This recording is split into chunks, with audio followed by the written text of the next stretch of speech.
Oferecimento.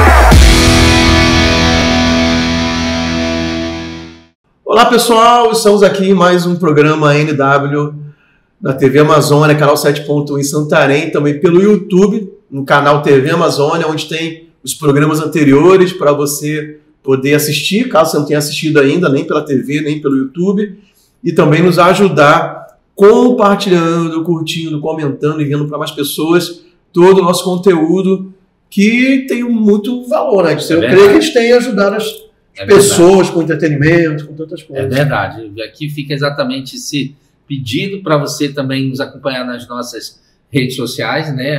@TV Amazônia no Instagram, nos seguir, porque você vai estar por dentro também de tudo que a TV Amazônia tem feito e também tem colocado à disposição. Como o pastor falou, eu creio que nós temos realmente feito uma diferença, graças a Deus, sempre trazendo conteúdo relevante, conteúdo que tem edificado a vida de vocês, nossos telespectadores, e já agradecemos por isso, né, pessoal? Também agradecendo nossos parceiros comerciais, que nós já soltamos aí os VTs, né? Então, se você também é um empresário, assiste o nosso programa e acha que seria relevante você unir a sua marca com o nosso programa, né? Entre em contato conosco pelo WhatsApp ou pelo DM no Instagram, que a gente pode conversar e, quem sabe, você também expor a sua marca, seu produto, seu negócio aqui no nosso programa. Vai ser uma honra para a gente poder caminhar junto. E, sem mais delongas, editor, solta a vinheta do nosso entrevistado de hoje. E o nosso convidado de hoje é o Tenente Coronel Francisco Machado Neto. Ele é comandante do 8º Batalhão de Engenharia de Construção, o 8º BEC, e estará nos contando a sua trajetória militar. Muitas histórias emocionantes e impactantes. Por isso, venha assistir o NW de hoje, que está incrível.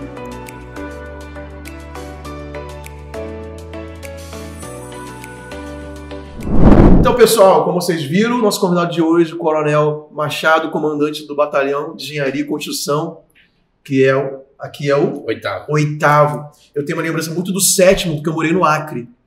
Mas aqui é o 8º Batalhão de Engenharia e Construção, Coronel Machado, nosso convidado. Para mim, muito especial, porque me traz à memória um tempo muito importante na minha vida. Eu sempre tive assim, muito influência da vida militar por causa do meu pai, né?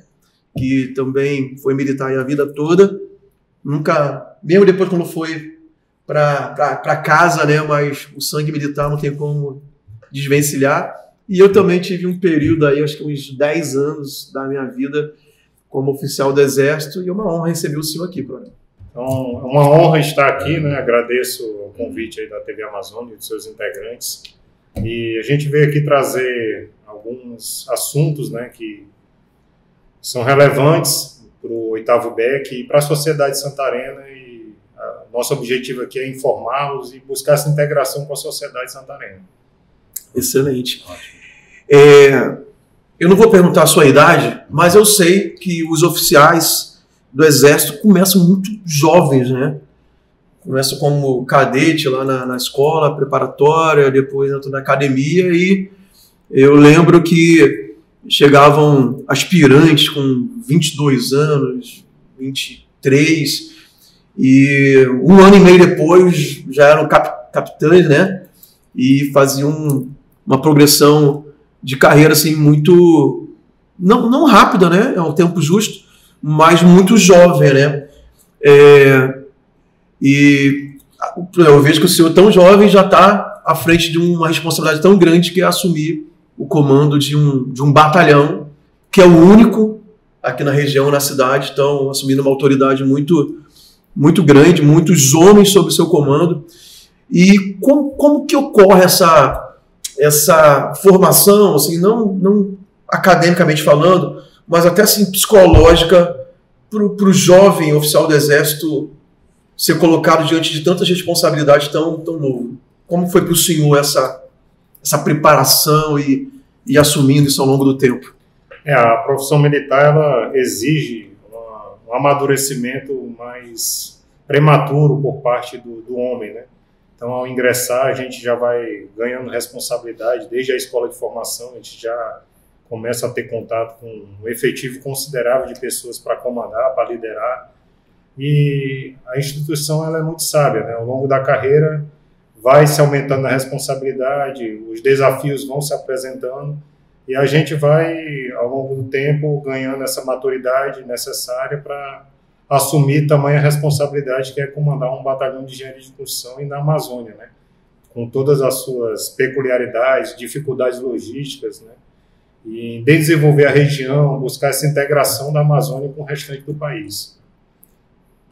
O senhor comenta, no caso, assim, essa trajetória, o senhor evidentemente não é de Santarém, né? O senhor, como foi essa trajetória? Como foi essa escolha pela carreira militar?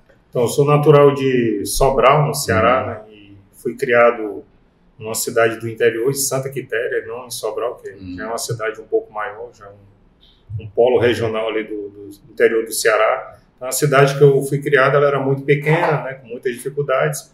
E aí, no ano de 1998, eu tive que ir para Fortaleza. Fiquei morando um ano lá para me preparar para prestar concurso. E aí eu tive acesso a esse concurso militar, prestei o concurso e tive êxito. E a partir do ano de 1999, eu ingressei no Exército na cidade de Campinas, na Escola Preparatória de Cadete do Exército. Permaneci um ano e aí passei a formação acadêmica em Resende, no interior do Rio de Janeiro.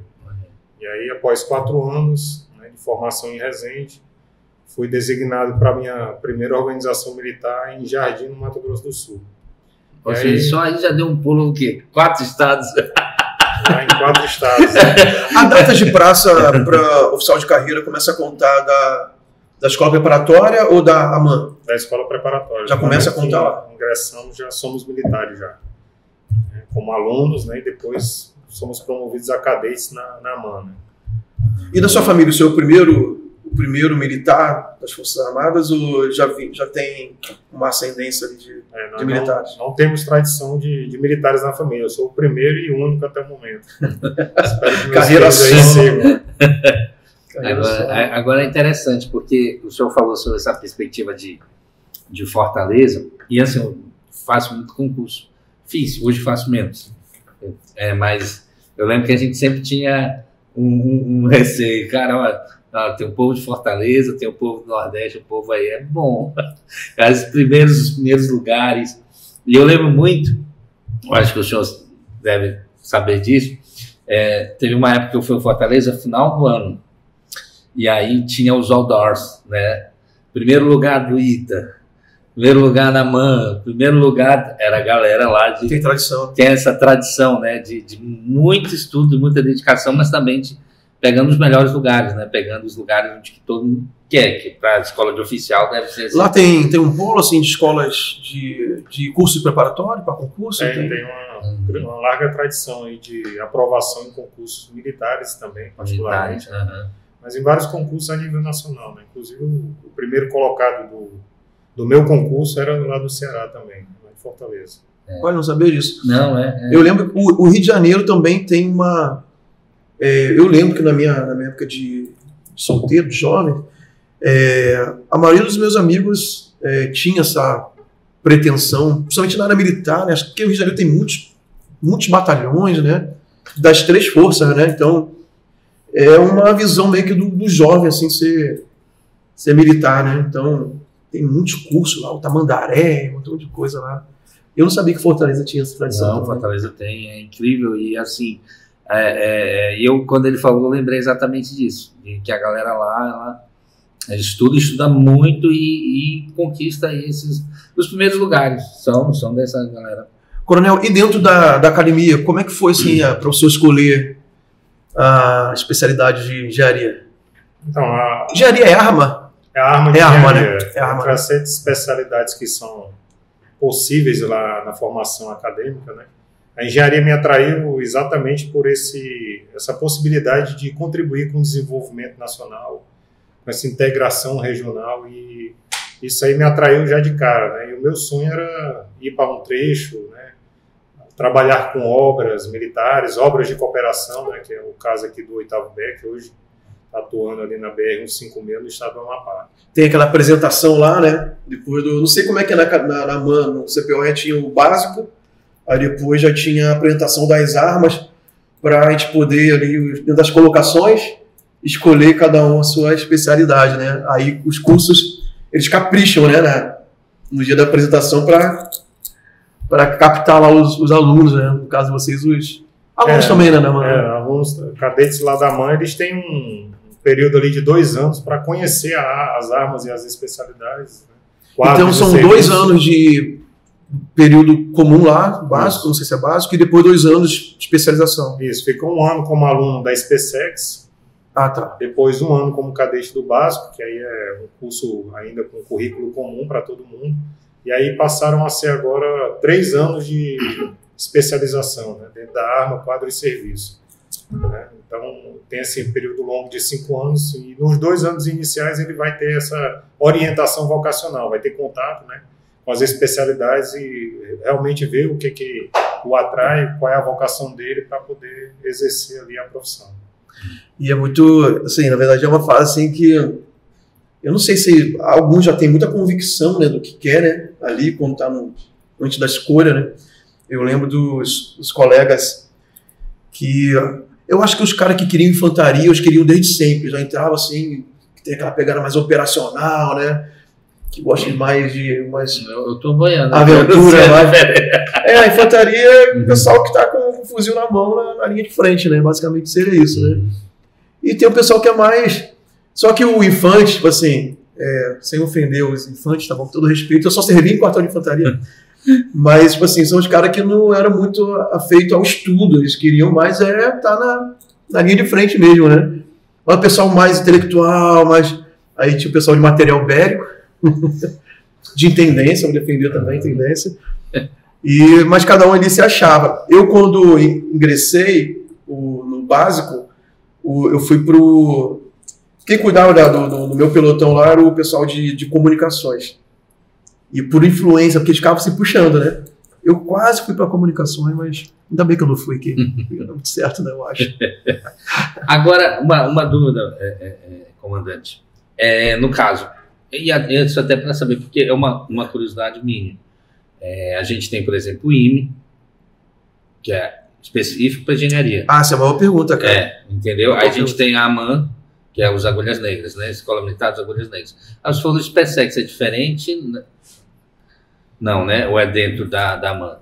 Não, a SpaceX ela fica na cidade de Campinas, São Paulo, né? E é a porta de ingresso para a carreira de oficial do Exército Brasileiro. Tá. Mas é diferente da AMAN. Não, então, também... O primeiro ano de formação, ele inicia-se na SpaceX. Né? Tá. E aí, entendi. Após esse ano de formação, ele vai transferido para Resende, no Rio de Janeiro, continuar a formação acadêmica por mais 4 anos. Tá. Aí a minha dúvida, eu acho que aqui em Belém nós temos o CIABA, né? Mas o CIABA é da Marinha, né? Não, eu acho que eu não sei se você quer perguntar. Que existe uma diferença da formação do engenheiro da AMAN e o engenheiro pelo IME. Isso. Aí acho que o senhor poderia explicar. Isso, porque também é esse ponto que eu quero chegar, porque o senhor fala de graduação. Então, literalmente, o senhor sai graduado com uma carreira... Eu não sei se é assim de fato, mas a SpaceX seria como se fosse o último ano do ensino médio, seria isso? E a AMAN seria um curso superior de formação militar. Isso. Quando eu ingressei no Exército, a SpaceX realmente era o último ano do ensino médio. Mas hoje já tornou-se também ensino universitário. O primeiro ano do ensino universitário é na AMAN, depois tem mais 4 na SpaceX, né, e depois tem mais 4 anos na AMAN. Então quem passa no concurso já deve ter concluído o ensino médio para entrar na SpaceX, atualmente. Atualmente sim. Aproveitando então, o senhor poderia explicar qual a diferença da formação do engenheiro, do curso de engenharia da AMAN e do curso de engenharia do IME? até para os civis poderem entender e não misturar as coisas, né? Então, Ou expectativas. o militar de engenharia formado na AMAN, né, ele vai atuar basicamente na engenharia de combate e construção. Então, são duas vertentes que tem a nossa arma de engenharia, né? Então, inclusive nas organizações militares de engenharia tem essas duas configurações. Então, temos o batalhão de engenharia de combate, ele é mais vocacionado para realmente ser empregado em situação de combate, de conflito, de guerra, né? Que seria para montar pontes, trabalhar com explosivos, reconhecimentos, né? Cálculos mais simples ali, né? E os nossos batalhões de engenharia de construção, eles foram criados exatamente para essa parte de retaguarda do combate, né? Manutenção de rede mínima de estrada, e em tempo de paz a gente contribui com o desenvolvimento nacional, né? Fazendo obras grandes ali, aeroportuárias, né? Portuárias e de rodovias, né? Principalmente. Aí no caso o BEC aqui, o nosso 8º Batalhão, ele possui as duas tanto o combate e a engenharia de construção, ou só a engenharia de construção? Não, aí o 8º BEC ele é vocacionado para essa área da construção, né? Entendi. Tem essa diferença, inclusive, na denominação dos batalhões, né? Tem um batalhão de engenharia de combate e um batalhão de engenharia de construção. Entendi. Tudo Não, muda. eu falo porque é uma... O quadro de cargo de pessoal e a dotação de material é diferente das duas unidades, né? Material vai ser Tem uma diferença grande entre os dois batalhões. Não, porque às vezes é uma dúvida mesmo, a gente vê, porque, por exemplo, aí o pastor estava falando, o senhor trabalhou num batalhão de infantaria, né? Aí eu acho que Manaus tem outro que é... Manaus tem uma brigada lá, Manaus tem um comando militar. Tem um comando militar de Manaus é um comando militar, tem tudo, mano. Tem tudo em Manaus, no caso. Já me falaram que tem uma coisa que é diferente, que por exemplo, não tem aqui, que teria em Manaus. Uma vez me falaram, me explicaram. E aí eu estava querendo tirar essa dúvida. E antes de vir para o BEC, quais foram os... Aqui para o 8º Batalhão. Aí quer que eu feche a diferença lá para o IME, né? Explicar o que é o IME. Para o Instituto Militar de Engenharia, então, eles formam o engenheiro civil, né? Porque nós somos militares de engenharia combatentes, quem se forma na Academia Militar das Agulhas Negras, né? E o engenheiro do IME é realmente aquele camarada técnico, né? Que é um engenheiro civil. Tem várias engenharias no IME, né? Engenharia de materiais, engenharia de computação. Então, eles realmente são técnicos e especialistas, podem fazer projetos, assinar projetos, e nós somos a parte que executa o projeto, né? O militar de engenharia da AMAN. Então, tem essa diferença. O IME também, se não me engano, também tem muito curso voltado para a formação da área tecnológica, né? Tecnológica. Processamento de dados. Mecatrônica. É muito respeitado. Centro de excelência de engenharia do Brasil, né? É muito respeitado. Não só do Exército. E quem ingressa no IME, ao final, pode optar de permanecer como militar ou ir depois, ou não continuar sendo militar e ir para a vida civil, não é isso? Isso. Interessante, muito legal. Muito legal. E antes daqui do Batalhão de Engenharia e Construção, 8º Batalhão, quais foram as outras comandos ou outras funções que o senhor assumiu? Então, como eu havia falado anteriormente, né, eu saí da formação na AMAN, fui servir em Jardim, no Mato Grosso do Sul, uma cidade pequena que fica próxima a Bonito, que é bem famosa, né, turisticamente no Brasil. De lá eu retornei como instrutor da academia, como tenente ainda. Lá fui promovido a capitão e quando acabou a minha nomeação como instrutor, eu fui servir no Rio de Janeiro, lá no bairro de Santa Cruz, no 1º Batalhão de Engenharia de Combate. Lá permaneci, fiz uma pós-graduação, né, numa escola nossa do Exército, e de lá eu fui designado, escolhi ir para Caicó, no Rio Grande do Norte. E lá o batalhão lá é o 1º Batalhão de Engenharia de Construção. Ele estava à época com uma obra grande, era idos de 2013, estávamos trabalhando no aeroporto da Grande Natal, né, que é em São Gonçalo do Amarante. Pegamos o último ano da obra, esse aeroporto ia servir ao evento da Copa do Mundo, né, que seria realizado em 2014. Então era um ano bem difícil ali por conta da pressão de ter que concluir a obra naquele ano. Então morei um ano em Natal, concluindo a obra lá do aeroporto de São Gonçalo do Amarante. E no ano posterior, em 2014, eu fui morar em Caicó, no Rio Grande do Norte. De lá eu voltei para o Rio de Janeiro de novo como instrutor da da Escola de Aperfeiçoamento de Oficiais, onde eu tinha feito o curso em 2012. Essa foi a tua especialização, que é a ESAO que chamou. Isso, é a ESAO. E aí de lá, né, acabada a ESAO, fui designado para uma missão no exterior, fui morar na Colômbia por 2 anos, trabalhando com desminagem humanitária, uma época também de grande engrandecimento profissional. Retornei da Colômbia para Brasília, né, servindo numa diretoria de patrimônio imobiliário e meio ambiente. Fiz um concurso, prestei um concurso dentro do Exército, e aí fui fazer a Escola de Comando Estadual do Exército, né, que fica também no Rio de Janeiro, na UCA, e lá cursei por mais 2 anos, que é o curso que habilita, né, o oficial a comandar as organizações militares, né, ser comandante. Então, saindo do curso, eu fui nomeado instrutor da AMAN, para comandar o curso de engenharia da AMAN por 2 anos. E aí? De lá, eu fui para o Rio de Janeiro, em 2023. Rio de Janeiro não, Brasília, em 2023, para o gabinete do comandante do Exército. E fiquei por 1 ano apenas, porque fui nomeado comandante do 8º BEC e vim para cá, desde dezembro de 2023. Isso rodou muito. Rapaz, Bastante. Rodou bastante. rapaz. Eu acho que rodou acima da média? Um pouco acima, né? Um pouco acima da média, né? É. Normal, Não teve períodos longos, né, em cada missão aí que você assumiu. Comandante, às vezes as pessoas têm por exemplo, tem um batalhão como esse na nossa cidade, né, Santarém.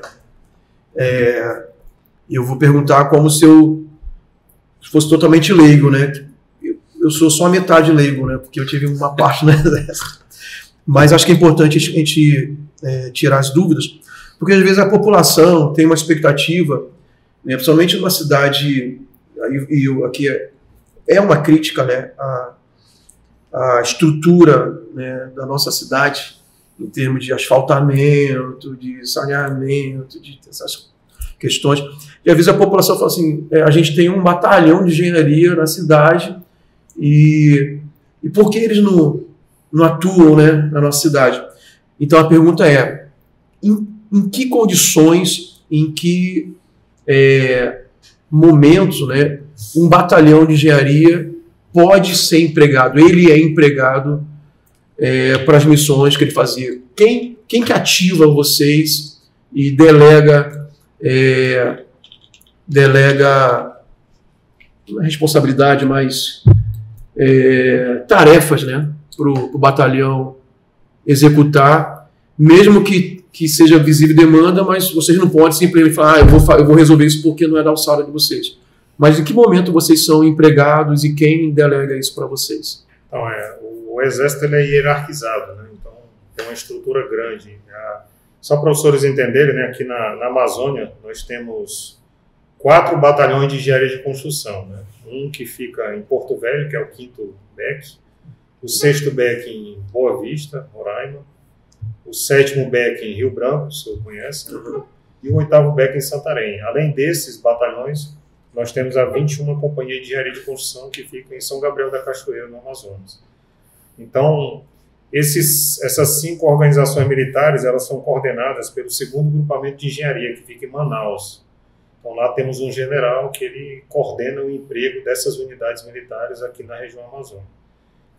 E esses termos de execução centralizados, que são firmados entre o Exército e outras instituições, eles são feitos em Brasília, né? Toda essa articulação de emprego é feita em Brasília. Então, a gente recebe a obra, né, a cooperação que vamos executar e a gente apenas emprega os meios e o pessoal para contribuir com a região. E o batalhão ele tem um longo acervo de obras junto à sociedade de Santarém, à cidade de Santarém, né? Como exemplo, temos a PA 457, né, que liga Santarém ao Té do Chão. O batalhão trabalhou lá. A própria transformação, à época do 2º Batalhão Rodoviário, que ficava em Lages, Santa Catarina, em 8º BEC, na década de 70, em 28 de julho de 1970, ela ocorreu para que o batalhão fosse transformado em 8º BEC e fosse mudada a sua sede para Santarém, no Pará, para a construção da BR-163. Era em Lages, Santa Catarina? Era em Lages.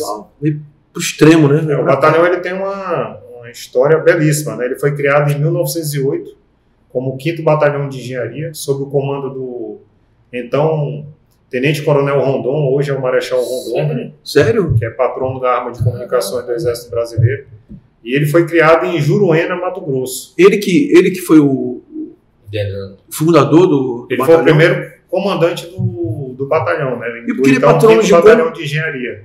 Então, ele era um militar de engenharia e a arma de comunicações ela é oriunda da arma de engenharia. Por isso que ele tornou-se aí patrono da arma de comunicações. Então, ele comandou o batalhão à época por 7 anos, né? Foi criado o 5º Batalhão de Engenharia em 1908. Então, ele foi criado em Juruena, Mato Grosso. Depois foi transferida a sua sede para Cáceres, Mato Grosso. E de lá foi para Niterói, Rio de Janeiro. Tudo sob o comando do general, então Tenente Coronel Rondon, né? De lá, ela percorreu o interior de São Paulo, como Pindamonhangaba, a própria capital São Paulo, com outras denominações. De lá, foi em 1938 para lá, em Santa Catarina, transformado em 2º Batalhão Rodoviário. Permaneceu até a década de 70, quando foi transformado em 8º BEC e teve a sua sede transferida para Santarém, no Pará. E permanece aqui até hoje, há mais de 50 anos. Agora, uma coisa interessante, eu estava vindo semana passada de Alter do Chão, aí eu comentei com a minha esposa. Eu falei, olha, eu não sabia que era o BEC que tinha feito essa obra do asfaltamento para Alter do Chão. Aí eu falei, essa estrada aqui prova que dá para ter um asfalto, mesmo num clima difícil como é Santarém, chuva, sol, porque ele se mantém muito bem, ele não tem tantos remendos como tem aqui, e é duradouro. Eu nem tinha ideia, agora essa informação eu estou entendendo porque é uma obra bem feita, né? Então fica até os elogios aqui realmente, e de fato assim, o Exército, eu passei por lá e tem essa mentalidade de fazer um negócio bem feito, né? De excelência, né? Porque tem internamente o militar, eles se cobram muito, né? Tem corporativismo, em todo lugar tem, mas não tanto, né?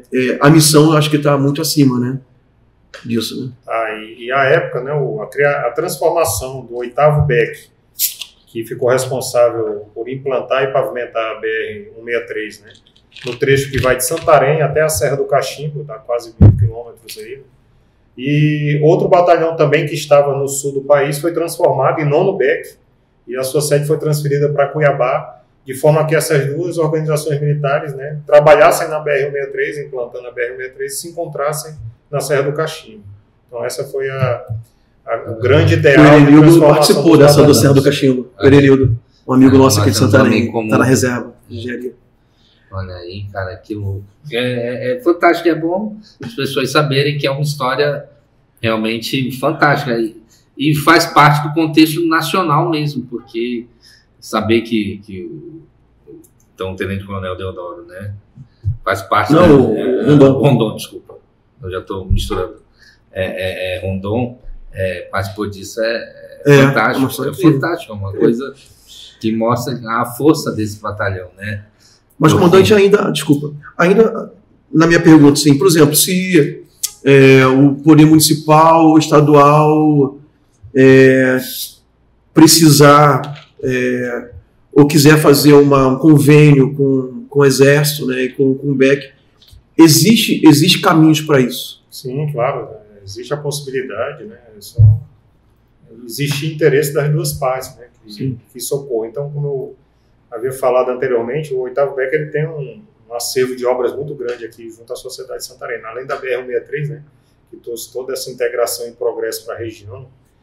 Temos aí a ampliação do aeroporto internacional de Santarém, a gente trabalhou na PA 457, como eu havia falado anteriormente, muito serviço de pavimentação aqui dentro da cidade também foi obra do 8º BEC. Então a gente tem esse longo acervo de obras aqui junto à sociedade santarena e essa possibilidade existe, né, de futuramente sermos empregados aqui novamente na região de Santarém. Tomara. Só o melhor juízo, eu entendo um pouco do serviço público, o TED, esse termo de execução descentralizada, ele literalmente ele funciona como um contrato, né, para determinado período, para poder a execução das obras, não seria isso?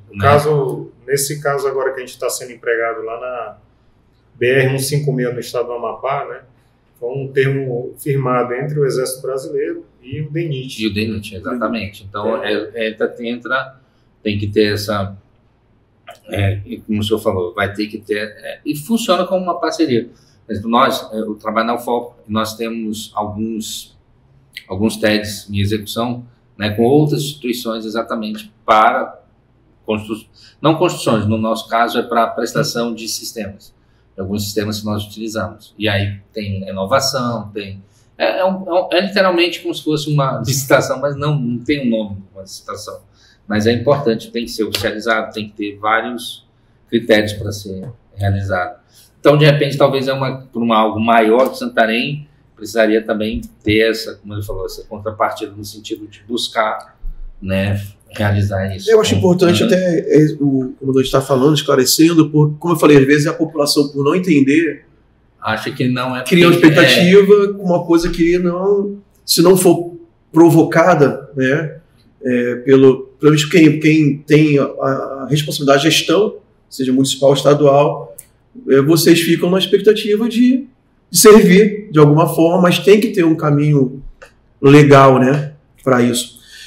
Quando o senhor falou ali da Serra do Cachimbo, foi partindo daqui de Santarém ou de Miritituba essa obra? Isso. Então, dia 28 de julho de 1970, né, teve o decreto que criou e transformou, na verdade, né, o 2º Batalhão Rodoviário 8º BEC e também mudou a sede para cá, para Santarém, no Pará. Então, os militares chegaram aqui por volta de 24 de agosto, né, daquele ano, de 1970, e começaram a trabalhar a partir daqui, né, fazendo os reconhecimentos, já o levantamento topográfico e realmente ali a implantação da BR. Né, começou daqui de Santarém. Esse asfaltamento vocês participaram também? Viria o pessoal do 9º BEC, de Cuiabá, sim, para encontrar lá na Serra do Cachimbo. Eu tenho uma dúvida, não sei se essa resposta o senhor tem. Por exemplo, há uma gratidão muito grande de quem trafega para essa rodovia atualmente, nos últimos 4 anos, eu acho, né? Eu acho que até na gestão do Tarcísio, que também é um engenheiro militar, mas do IME, né? Isso. Houve ali grandes obras nesse trecho dessa BR, né? Que é a 156, né? 163. 163, desculpa. Da 163. Da 163, inclusive toda essa faixa aqui do Pará, né? Acho que é mais do Pará, porque acho que o Mato Grosso já tinha asfaltamento, né? Acho que todavia. Mas ficaram alguns aqui, após Rurópolis, até Miritituba, ficaram alguns vazios ali de asfaltamento, né, uns de 5 quilômetros, outros de 30 quilômetros. E eu não entendo, não sei se é questão de reserva, do emprego mesmo, do financeiro lá, das empresas que executariam a obra. O senhor sabe dizer o que justifica não terem fechado todos esses trechos pequenos que faltaram? O que normalmente impede, né, da obra ser executada na sua plenitude são problemas de sítio arqueológico, problemas ambientais, né? Hoje, trabalhando na BR-156, nós temos lá um problema de solo mole, né, que ainda está insolúvel por parte do projetista. Então, é isso que a gente vai saltando realmente alguns trechos, né, para que a obra não deixe de ser feita no que é desejável pela sociedade, mas realmente ficam esses pedaços ali por conta de problemas que a Amazônia é muito complexa, né? Uhum. Não é um lugar fácil de se questões fazer ambientais, reservas indígenas, questão ambiental, né? Questão de reserva indígena, além do período que temos muito curto para produção, né? Que seria só durante o verão. Era exatamente essa minha pergunta, porque nós conversamos aqui, mostrou uma trajetória sua bem grande, de idas e vindas e voltas, e Brasília, Rio de Janeiro e tal, mas aí você vem para a Amazônia, Santarém. É um desafio totalmente diferente. Totalmente diferente. Eu tive a experiência anterior de trabalhar no Batalhão de Engenharia e Construção, como eu falei, e nós estávamos ali no Nordeste, então tínhamos a janela anual de produção. Sim. Produção bem maior do que conseguimos fazer aqui na Amazônia. Então esse é o grande desafio. Sem falar na questão logística também. E o solo também, muitas pessoas já falaram, sobre a questão do terreno, como o senhor acabou de falar, que não tem áreas que não dá ainda. Aquela área do Pantanal, muito diferente. A área do Pantanal, só você viu Mato Grosso do Sul, né? É, bem diferente. Bem diferente também. O Brasil tem uma janela maior de trabalho lá. E a Amazônia aqui, por conta das chuvas, né, é muito peculiar, né? Temos aí um período grande sem produção, que é de janeiro a praticamente julho, né? Então temos ali 4 meses do ano que são favoráveis à produção, né? Porque nesse intervalo de verão ainda chove um pouco, né? Também. Prejudica ainda um pouco ali os trabalhos, né? Mas é a peculiaridade da região, sabemos da dificuldade, mas estamos aqui para continuar contribuindo, né? Isso aí. E eu ia perguntar, e o efetivo? Quantas pessoas, quantos soldados, né? Efetivo? Qual é o efetivo hoje do batalhão que o senhor comanda? O efetivo do 8º BEC são mais de 800, né? Entre militares e servidores civis. Temos servidores civis ainda no batalhão, mais de 30. E no passado aí tinham bem mais servidores civis. Eu pensei que fosse mais. Porque já deu uma reduzida bastante grande aí do que tínhamos do passado. E empregados na obra, né, hoje temos mais de 200, por conta exatamente desse período de inverno, de chuva, né? Então reduz-se o efetivo. O pessoal hoje está mais fazendo manutenção e parte da drenagem superficial, hidrossemeadura, são serviços mais pontuais que exigem menos pessoas. E para o verão, a expectativa deste ano é que tenhamos aí mais de 400 militares sendo empregados lá no estado do Amapá. Que é essa frente que vocês estão agora, né? Que é a frente onde o batalhão está trabalhando este ano. Fica meio vazio internamente aqui, né? Aí o pessoal trabalhando fica praticamente uma parte de formação, né, do nosso soldado reservista e a parte administrativa que é tocada aqui. Né? E quem formou vai pro trecho. Vai ser empregado lá na frente de serviço para se especializar, se qualificar e após prestar esse serviço militar obrigatório, ele volta a integrar a sociedade, o mercado de trabalho, né? Já bem mais qualificado do que quando ingressou no Exército. Com certeza. É outro papel social que temos aí. Com certeza. A gente faz um intervalo? Vamos finalizar esse primeiro bloco. Se você chegou agora aí na TV Amazônia pelo YouTube, então esse programa no YouTube está na íntegra, só você voltar e vai poder acompanhar. Tivemos aqui aula de história, vimos um pouco sobre a trajetória e as escolhas, né, do comandante, do coronel Machado. E daqui a pouco, segundo bloco, mais informações sobre as frentes de trabalho atuais do batalhão e outras curiosidades para você entender mais como funciona o 8º Batalhão de Engenharia e Construção, que está instalado aqui em Santarém.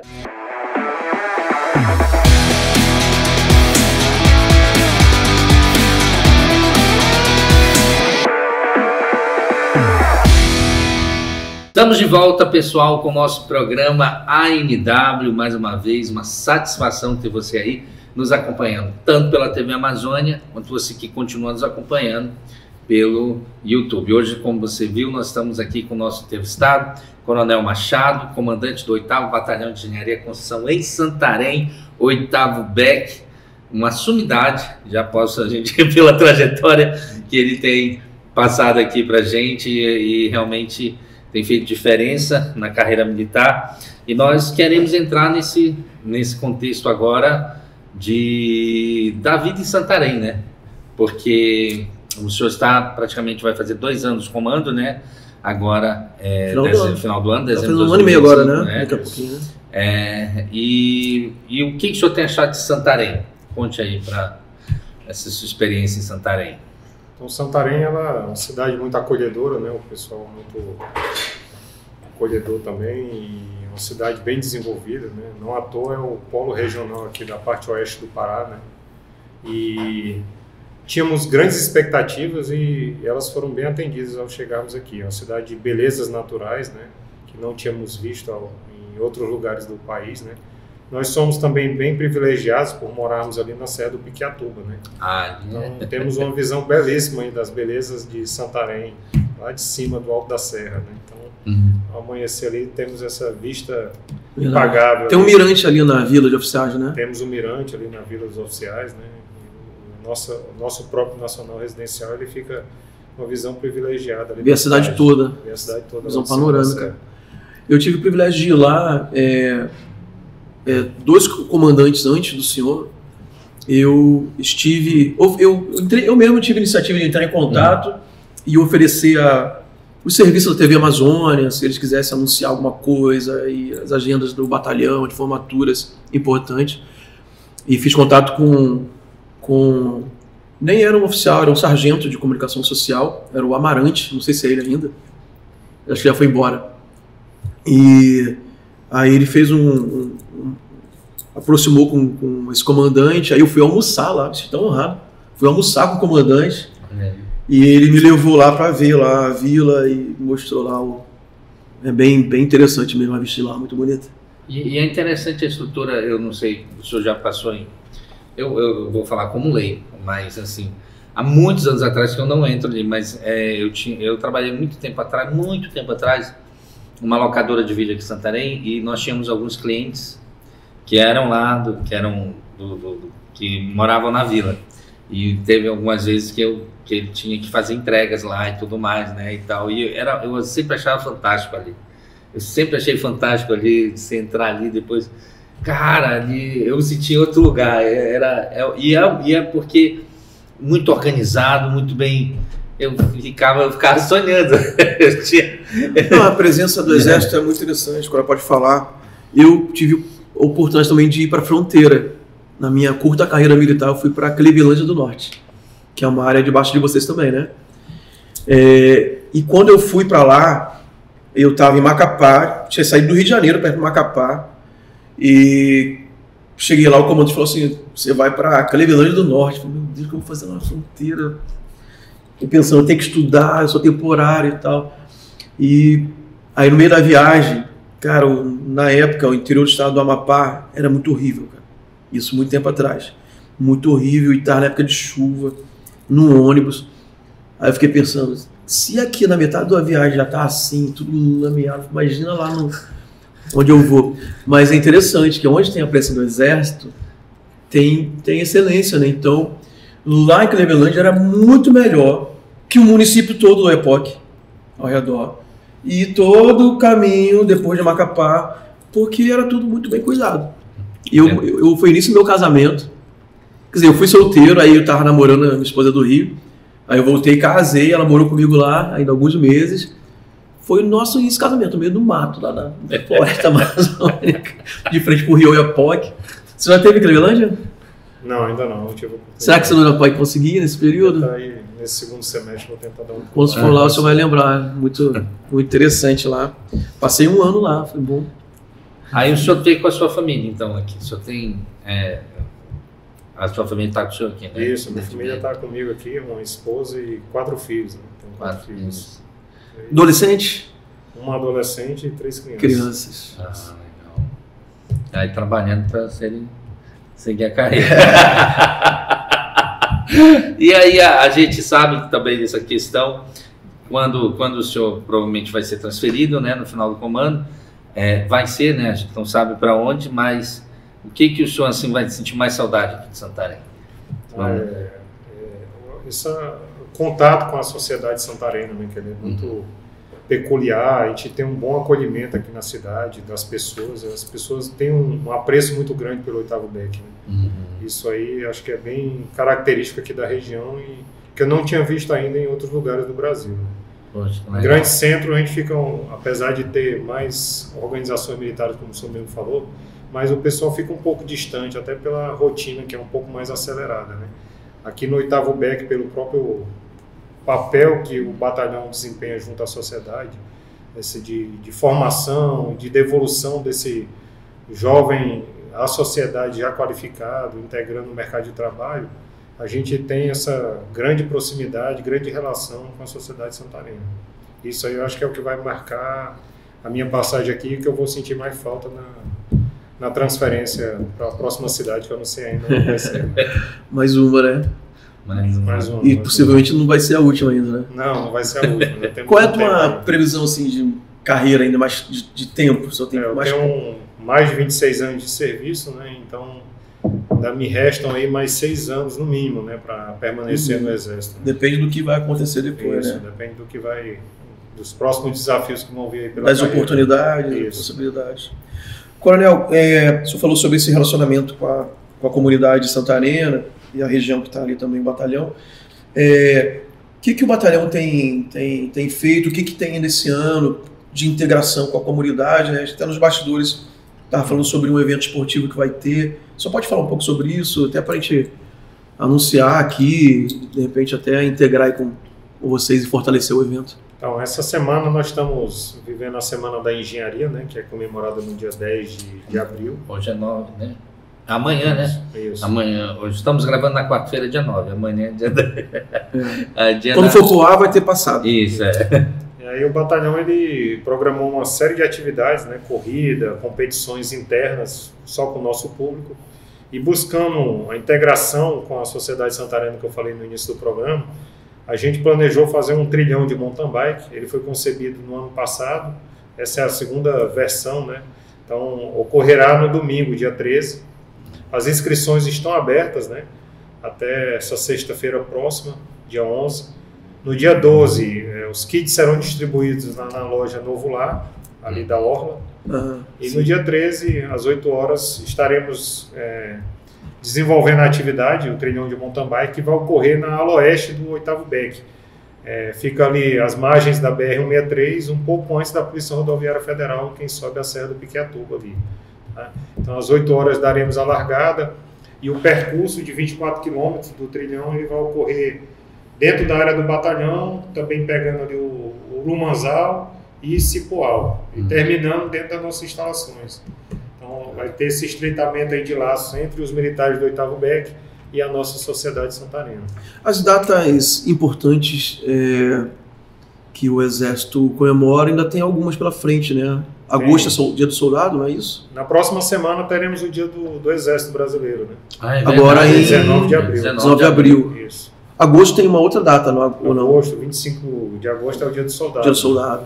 E dia 24 é o dia que a gente comemora também a vinda do batalhão para cá, para Santarém.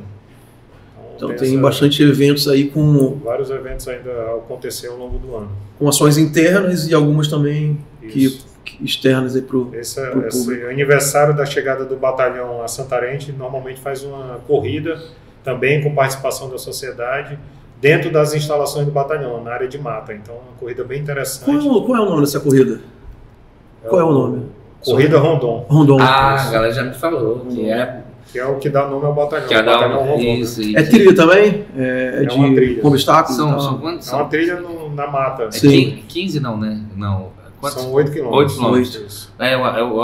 Eu tenho um amigo que já correu, eu acho que a Tamiri já correu também, e o João, o João ele é policial civil, mas ele é taticano, é coreano, então ele gosta disso aí, ele se mete, toda vez ele vai, cara, é muito louco, ele gosta demais.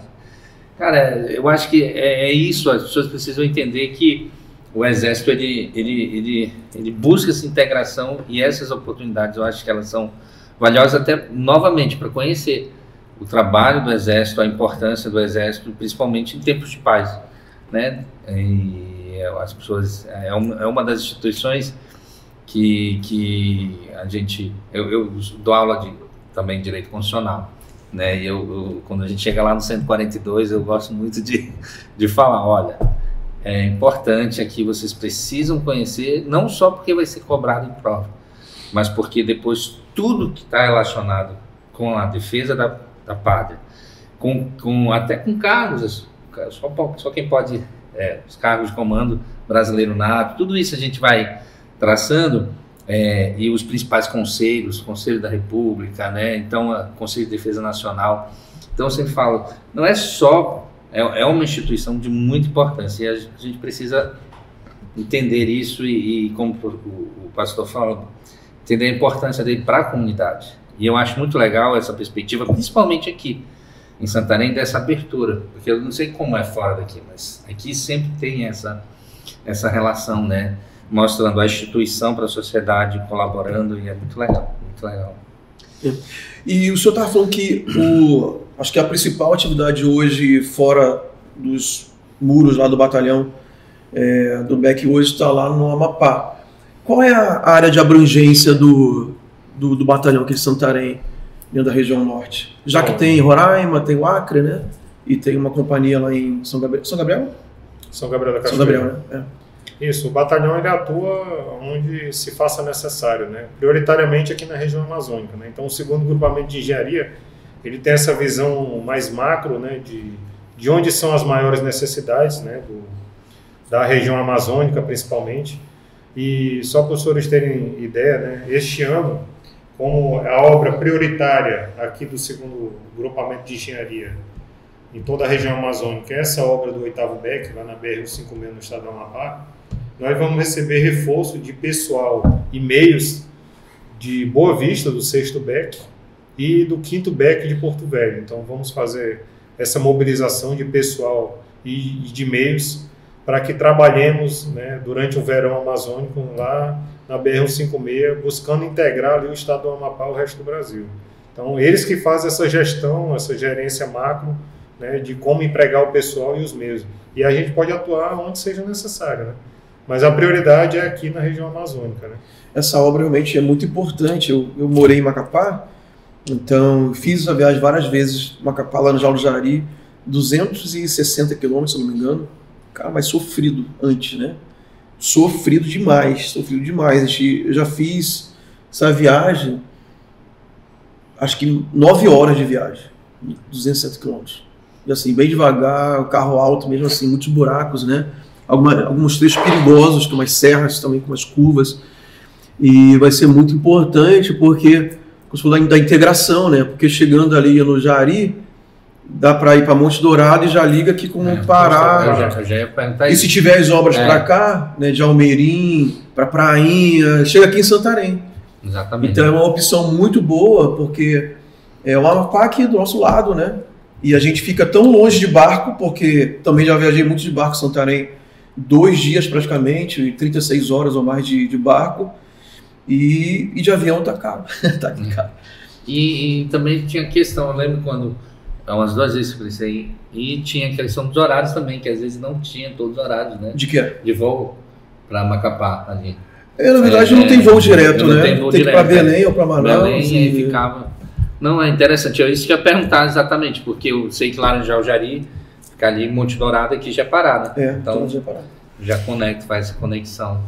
Cara, é muito louco, cara. O batalhão ele já atuou lá no estado do Amapá na década de 80, né? Exatamente no tronco norte que vai em direção, sai de Macapá em direção ao Iapoque. A gente já trabalhou em um lote lá do tronco norte da BR-156 e hoje estamos em um outro lote, né, da BR-156 também, só que no tronco sul, né? Então, de Macapá a Laranjal do Jari tem em torno ali de 240 quilômetros e eles estão loteados a cada 60 quilômetros, né? Então temos 4 lotes nesse tronco sul. Um deles é de responsabilidade do 8º BEC, que é o que fica mais próximo a Macapá, né, em direção a Laranjal do Jari. Tomara que esse cronograma possa bater, né, da execução do BEC com as empresas privadas para concluir a obra, né? Porque, inclusive, esse pedaço do estado do Amapá, acho que por conta da falta do asfaltamento, ficou muito ultrapassado, assim, não modernizou, as comunidades não desenvolveram, porque, mesmo que seja perto, não é uma distância longa, mas ao longo ali beirando a estrada você não vê quase nada, não tem muitas comunidades aparentes, talvez mais para o interior ali ao longo da estrada, né? Mas eu tenho certeza absoluta que asfaltando, o desenvolvimento ocorre muito rapidamente, né? Os comércios vêm para a beira da estrada, os produtores rurais conseguem escoar a produção para Macapá, para os municípios maiores, para o Jari, inclusive, que é um município grande também do estado, né? Então é fundamental para o progresso, né? E o papel do BEC, eu tenho uma confiança muito grande, né, no trabalho do Exército Brasileiro. Espero que as empresas privadas também façam sua parte, né? Já que a gente está falando de desafio, né, grandes desafios, já teve algum... Vamos aqui, assim, uma curiosidade. Qual foi, assim, já teve alguma missão que o senhor pegou, assim, disse, rapaz, essa aí tá osso. Como eu falei, né, anteriormente, essa missão aqui do 8º BEC na região amazônica, ela é um grande desafio, né? Porque essa parte logística não é fácil, né? o senhor tem noção, todo esse transporte logístico, inclusive, são com os meios do 8º Batalhão. A gente tem balsa, tem empurrador, ficamos ali próximo ao Porto da Alfopa, ali, né, com nossos meios, fazendo esse transporte para o estado do Amapá. Caraca, é um grande desafio. Tudo aqui. Isso. Então a gente tem esse período agora de janeiro a julho para aproximar esses meios logísticos, formar o nosso pessoal para que eles sejam empregados ali com mais força durante o verão amazônico, né? Então esse é um grande desafio, com certeza o maior que eu enfrentei na carreira. É bem difícil. Essa tarefa vai ser inesquecível para mim. Em todos os sentidos. E o senhor acha que assim, a previsão de conclusão é no seu comando ou o senhor passa essa conclusão para o próximo comandante dessa missão lá da 156? A obra vai ter continuidade, né? A gente não vai conseguir concluí-la agora durante esses 2 anos, né? Mesmo porque é muita coisa a ser feita, é uma implantação, é um trecho bem difícil ali de trabalhar, né? Toda essa dificuldade, né, das obras que são desenvolvidas aqui na região amazônica. Tem um trecho, tem serras lá a ser cortadas? Não, não tem serra, né? É bem diferente aqui do Pará, né? A configuração, o senhor conhece lá, né? O estado do Amapá, ele não é tão acidentado quanto o Pará, né? É mais uma planície ali do que essa parte mais acidentada aqui do estado do Pará. Ótimo. E comandante, assim, nessa perspectiva assim também ainda, olhando, o senhor falou que são 26 anos de carreira militar, assim, olhando da falta 6, como o senhor falou, dependendo de vários fatores, mas hoje, sua avaliação assim, vendo que o senhor já construiu, e até aqui em Santarém, o que deixa o senhor assim, com aquela sensação de orgulho, de dever cumprido, de não, cara, isso, poxa, vale a pena. Vale a pena. Então, foi isso. Eu já tive essa sensação já lá na minha escolha da especialidade que eu ia seguir durante a formação acadêmica, né? Então, ao vir para a engenharia, eu já vim vocacionado com esse espírito de, além do cumprimento de missão, que é característico de todo militar, né? Esse de contribuição com o desenvolvimento nacional. Então, isso aí foi o que me atraiu. E diariamente no nosso trabalho a gente tem essa sensação de contribuição com o desenvolvimento nacional. Trazer a qualificação para o soldado, devolvê-lo à sociedade já integrando no mercado de trabalho. Por vezes a gente não consegue nem segurar o soldado durante os 8 anos que ele tem possibilidade de ficar no Exército, porque o mercado de trabalho quer puxar o militar já qualificado porque sabe que ele vem já carregado de disciplina, de hierarquia, de respeito, de ética, né? São os valores que cultuamos dentro da instituição e isso aí são muito caros à nossa sociedade, né?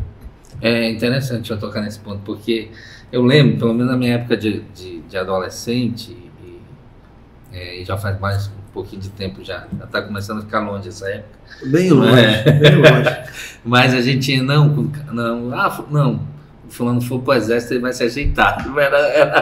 Era essa frase.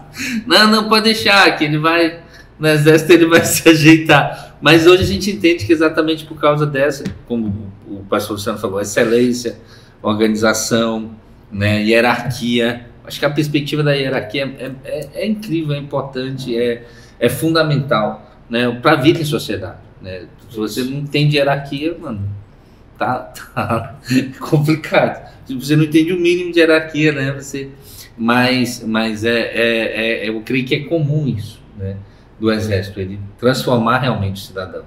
As pessoas que entram lá, elas saem cidadãos melhores, né?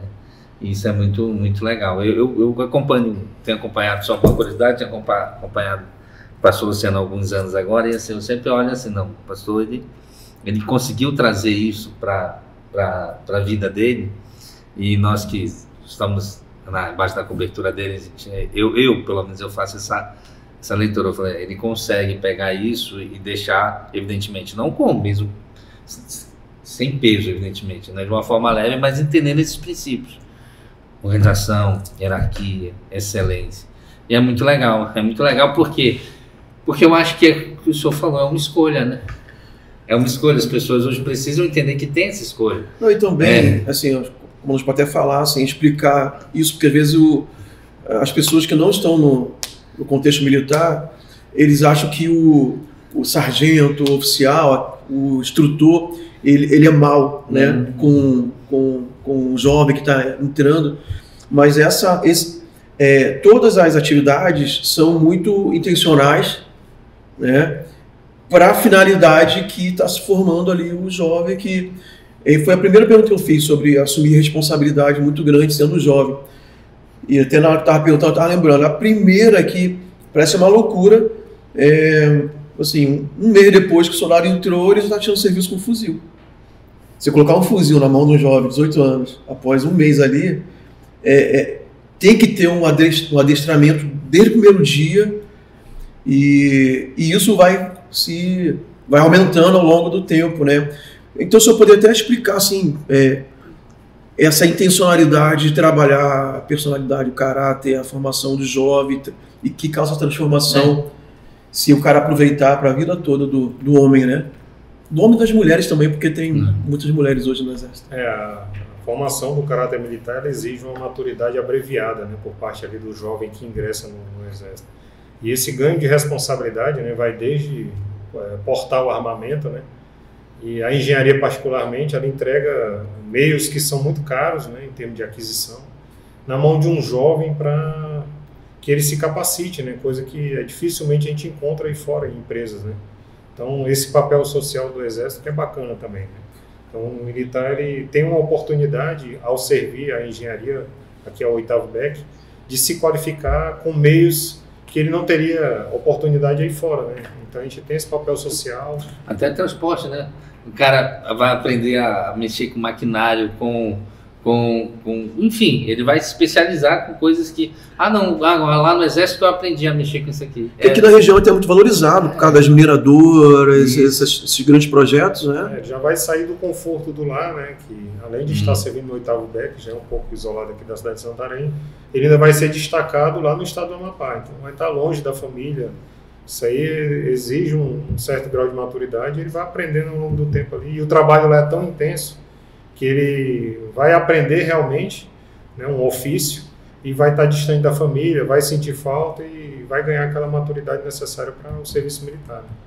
Vai ser recompensador. Vai ser recompensador. O verniz acaba rapidinho. Ai, que legal, que legal. É interessante essa questão da formação realmente do militar, quando jovem ainda. Eu passei por isso, né? Desde criança, na verdade. Meu pai estava no Exército muito mais, né? Meu pai não era tão caxias assim.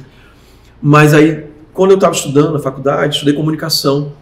Teve uma disciplina que era uma parte meio que de neurolinguística, eu acho. Mas que mostrava ali algo que eu na teoria eu podia observar na prática, né? Que o jovem, quando entra no Exército ou nas Forças Armadas, é necessário o esvaziamento da personalidade dele para preencher um novo caráter, o caráter militar, né? Porque vem um jovem ali de 17, 18 anos. Alguns deles nunca arrumou a cama quando acorda. Algumas famílias não impõem limites, né, para aquele jovem quando era um adolescente. Aí você entra no Exército, primeira coisa, tem que ser organizado, disciplinado, cumprir horários. Tem um fato engraçado, meu primeiro comandante de pelotão era de cavalaria, eu tinha falado, né? Era de cavalaria, e ele era segundo tenente, então eu tinha acabado de sair da AMAN. O nome dele era Paulo André, eu acho. Ele era bem baixinho, cara. Então, quando a gente tava só de camiseta camuflada, calça camuflada, aparecia todo mundo igual, porque é só o nome dele, tenente, né? Diferenciava do nosso que era aluno, né? E ele colocou a gente em forma assim para liberar para alojamento, fez alojamento e deu fora de forma. Saiu todo mundo andando e correndo para o alojamento, ele entrou junto. E misturou, cara. Aí um aluno confundiu ele e deu-se com um gorro na cabeça do tenente, cara, achando que era um colega. Rapaz, deu um problema tão sério aquele dia. Teve um dia que eu fui pedir, eu tinha poucos dias, você não tinha ainda aquela formação, eu não tinha aquela formação militar. eu fui pedir um negócio pra ele, eu coloquei a mão nele assim. Essa história é clássica, muito legal. Aí ele olhou pra minha mão assim, aluno, tá ficando maluco, tira a mão. Começou a ser meio... Tudo isso tem um motivo de ser, não é arrogância. Ele tava me ensinando daquele jeito, né, que tem que ter uma hierarquia, uma disciplina. Eu não posso colocar a mão no vai ter meio. ambientes que você vai precisar saber como falar, como chegar, como se portar. Aí mas é um esvaziamento, você é tão humilhado assim que é um esvaziamento mesmo. Mas tem que ser assim, se não for assim, é muito demorado o aprendizado e não, o senhor não falou, funciona. É abreviado, o negócio tem que ser abreviado.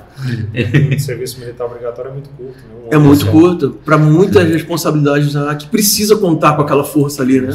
Na engenharia acho que muito mais, né? Muito mais. Nos batalhões só fica ali, que é importante, é o serviço interno, faxina e tal. E se especializa um pouquinho ali e depois no próximo ano pode servir melhor, né? Com mais especialidade, né? Mas na engenharia vocês têm que aproveitar ao máximo aquela força ali, né? A operação ali, ela exige muito, né? É uma operação real, né? Com emprego de meios, de pessoal. E essa contribuição com o desenvolvimento nacional, ela exige muito dedicação de cada um, né? Cada um dos integrantes do batalhão, desde o comandante até o soldado mais moderno. Ok. Diga.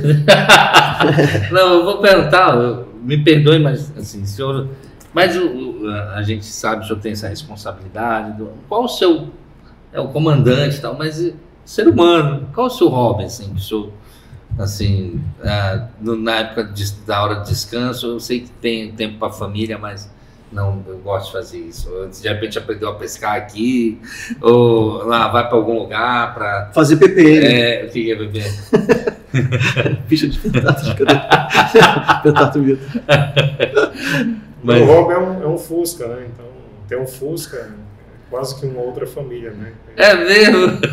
Então eu vou aproveitar e fazer um convite para o senhor. Olha aí, ó. A gente tem que ver o dia aqui. Eu sei que é dia... Eu não sei se o senhor está estranhando ele me chamar de pastor, porque a TV pertence à igreja. Essa TV aqui era uma empresa, tem um CNPJ, mas ela pertence à Paz Church, à Igreja da Paz aqui, da qual eu sou um dos pastores. Por isso que está me chamando de pastor. Eu acho que o mundo não está entendendo nada, me chama de pastor nem na televisão, mas é por causa disso.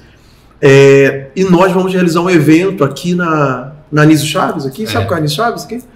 A gente tem ali a catedral, está sendo construída, e tem um estacionamento grande ao lado. Nós vamos fazer uma amostra de carros, não sei se tem o Fusca, antigos. Se o senhor quiser vir participar, é um evento da rede de homens. Tem uma rede de homens na igreja, né? Mas não é só para a igreja, a gente está chamando colecionadores, quem tem carros antigos para expor, e vai ter algumas atividades lá. Vai ser que dia? 26 de abril. É sábado? É sábado, 26 de abril.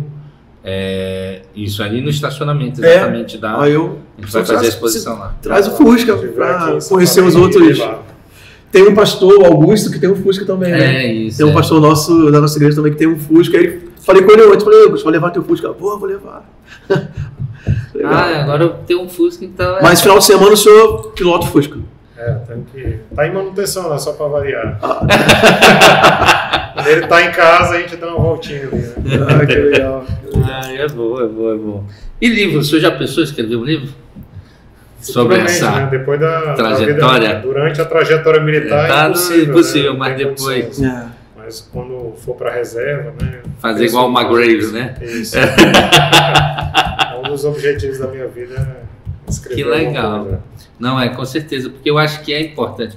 Eu citei o McGrave, eu acho que o McGrave, eu vi pelo menos 2, eu não sei se ele tem mais de 2. Para quem não conhece, é aquele livro Arrume Sua Cama, né? Arrume Sua Cama, que conta exatamente a história de um SEAL, né? Ele é fuzileiro naval. É um livro muito bom.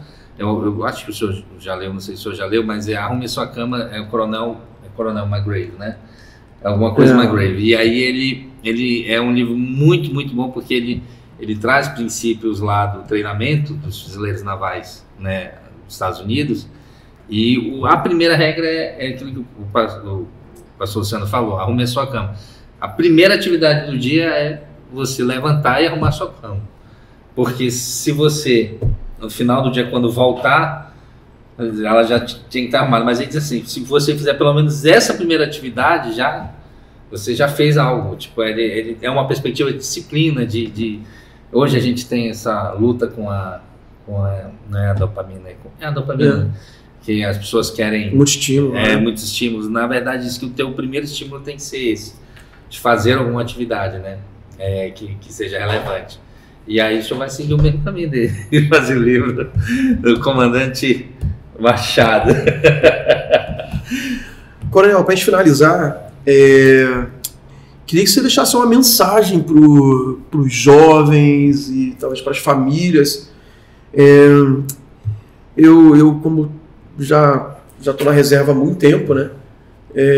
Eu não sei como é que aqui em Santarém Eu acho que aqui tem, pelo que eu vejo, uma expectativa muito grande de muitas famílias de querer que os filhos tenham essa experiência, né? Pelo menos de cumprir o serviço militar obrigatório, ter essa passagem de aprendizado pelo Exército. Alguns sonham, né, em ter um período mais longo, seja ali pelos engajamentos ou por um concurso.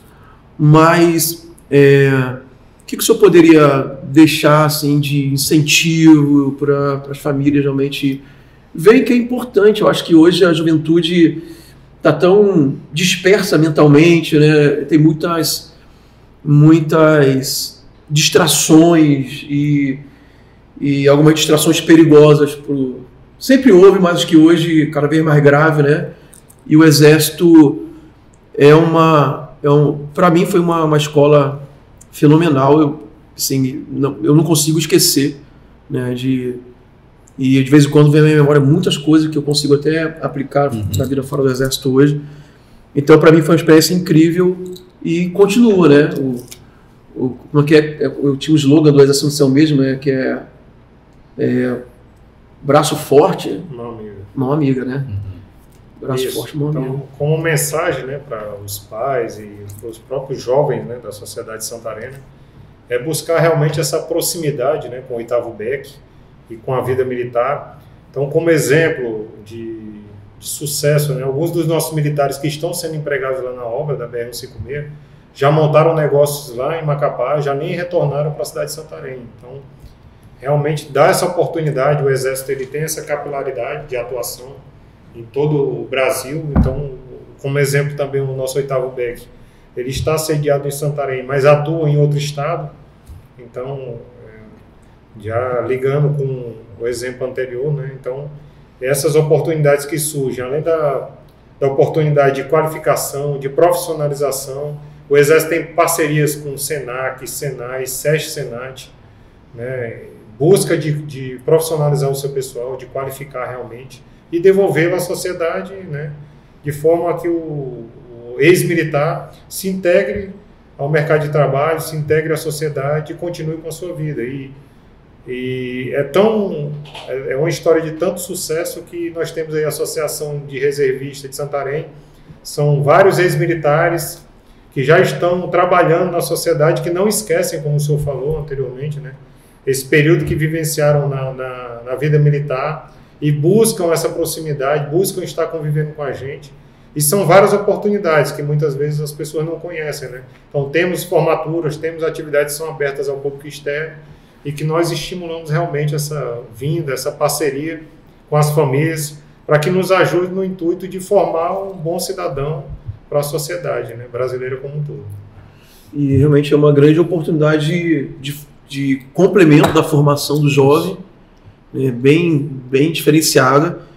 E profissionalmente, sem dúvida, né? Eu mesmo que tive a oportunidade de ser oficial temporário, é mais uma forma também do Exército dar oportunidade para o jovem que na fase do serviço militar obrigatório já está matriculado no ensino superior e dá essa oportunidade da gente acaba ajudando, né, a complementar a necessidade de oficiais, né, na ativa, mas também para a gente, eu que tive, meus amigos também, acho que a maioria conseguiu começar bem, para a gente completar uma faculdade, começar uma vida adulta, né, com sucesso, né? Eu tenho amigos hoje que são empresários, tenho amigos que são policiais federais, aquela turminha lá do CPO Rio de Janeiro, Que legal. E realmente eu sou muito grato, não só por causa do meu pai, né? Eu sou muito grato ao Exército, porque sempre fui sustentado pelo Exército, né? Meu pai,